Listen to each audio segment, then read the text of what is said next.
Your duly elected state attorney for the Ninth Judicial Circuit, and nothing done by a weak dictator can change that.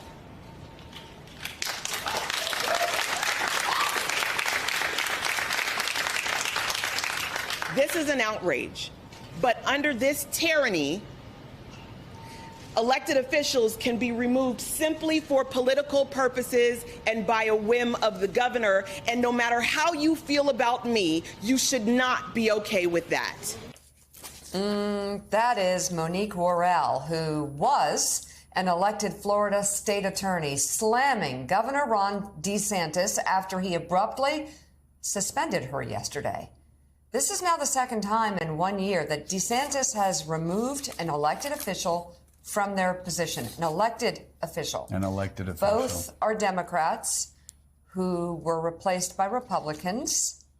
His executive order accuses Worrell of under-prosecuting crimes, but she says this is an attempt to jumpstart his presidential primary bid.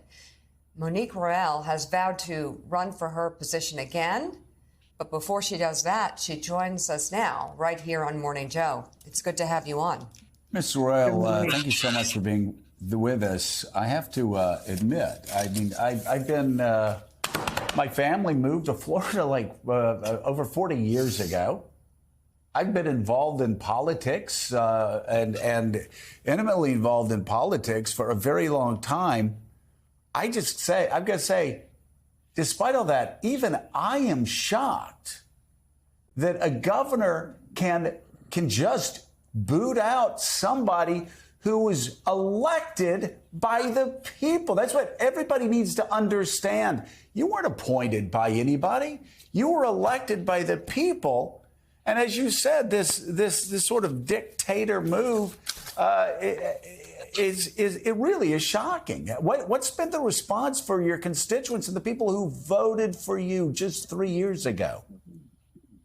Well, you know, you're right. It is shocking. And the nation should be shocked by that, because essentially we are dealing with a dictator. We're dealing with someone who is overreaching his political authority and removing elected officials simply for not being politically aligned with him.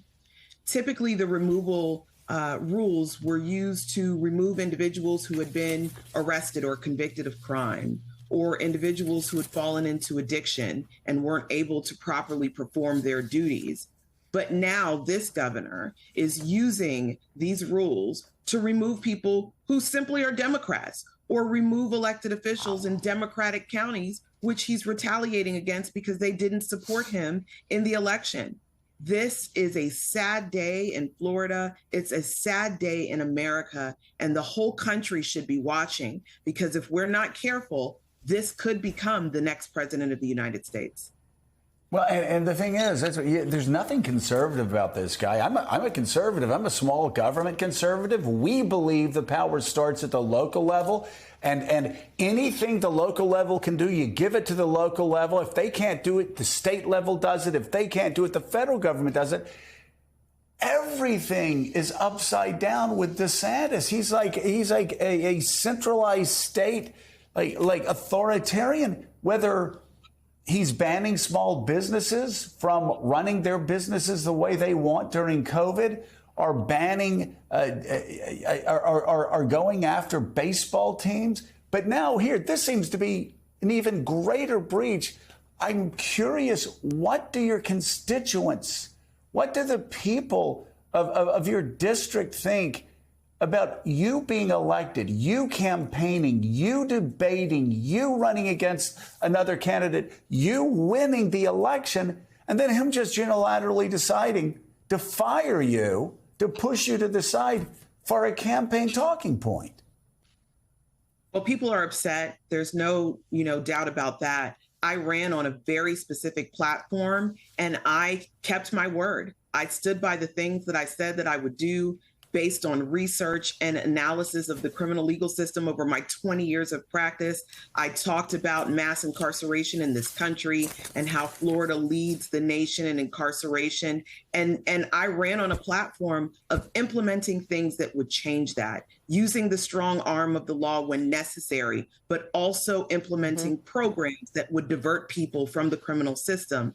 And the constituents are upset. They are angry because their votes have been stolen from them. They elected someone to govern according to their values, and that's been stripped away. And he didn't put in someone who was close in ideology or anything like that because there was some, malfunction with my way of doing things. He put someone in who was completely opposite of what the people elected and what the people wanted, all at a time when crime is down in Central Florida. So there is no public safety reason for him to take this step. There is strictly a political reason, and you said it best, to jumpstart his failed presidential campaign.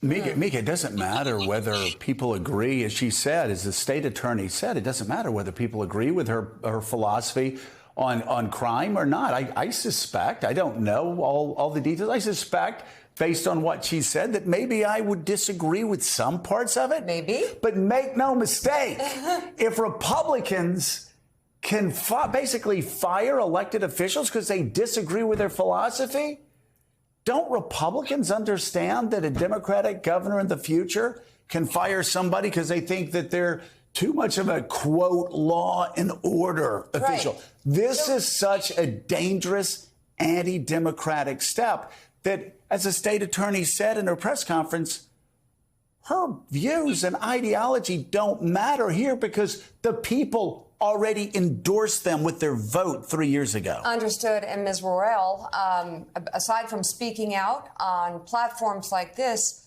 do you have any other options? Are there legal options? And how does this I understand you intend to run again. How does this change what you're fighting for in the state of Florida? So with your question towards our legal options, we have assembled a legal team, and they are currently reviewing the executive order and making determinations about what the next steps are legally. I filed for re-election in March, and that hasn't changed. I am still running for re-election, and what I'm running for hasn't changed. The people voted for it by an overwhelming majority. By 67% of the vote, I won in 2020. So the people have spoken, and I trust that they will speak again, despite the backdoor efforts that the governor is currently making to gerrymander the court circuits in the same way that he's gerrymandered the voting districts.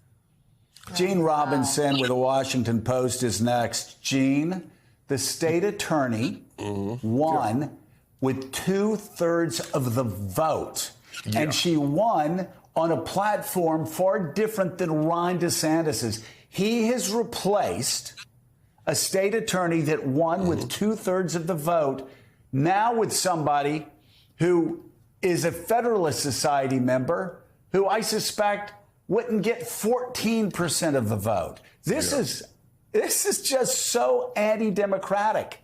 It's really shocking. Yeah, it is shocking. It's shocking to me. Ron DeSantis is like, a tin hat would-be emperor at this point, with I guess a Napoleon complex or something. It's incredible. State's Attorney Worrell, I'm curious as to, first, are there others of your colleagues, other state's attorneys in Florida, who might be subject to this same sort of whimsical and political ouster by Ron DeSantis, or did he just zero in on you for various reasons, because you're so popular, because you were pursuing policies that he didn't like, and frankly, perhaps because you're an African-American woman, but, for political reasons. But are there others who are also in danger? Yep. Well, I think that, you can look at the democratically elected prosecutors across the state, and each of them are in danger. But I think that as it comes to me, all the reasons that you stated, Gene, are factual. I think that I am unapologetically opposed to his way of doing things. And because he is a bully, because he is a weak authoritarian, he has decided to retaliate against me by my removal. He's not stated one valid legal ground for my removal because we still have prosecutorial discretion in this state. But I believe that if you look around, I believe there were 3 democratically elected prosecutors out of the 20 circuits in the state of Florida. I think each of them are in jeopardy, but also something to watch for is the gerrymandering of the judicial circuits, because in doing that, he'll be able to essentially wipe out all democratically elected prosecutors by merging them with red counties. I get a feeling Governor Ron DeSantis picked on the wrong democratically elected Florida state attorney. That's just my gut. Same, Monique Worrell, thank you very much for coming on the show, and thank you for knowing your value. I have a feeling we will see you once again. Madam State Attorney, thank you so much. Thank you so much for having me. Monique for State Attorney. Okay, here we go.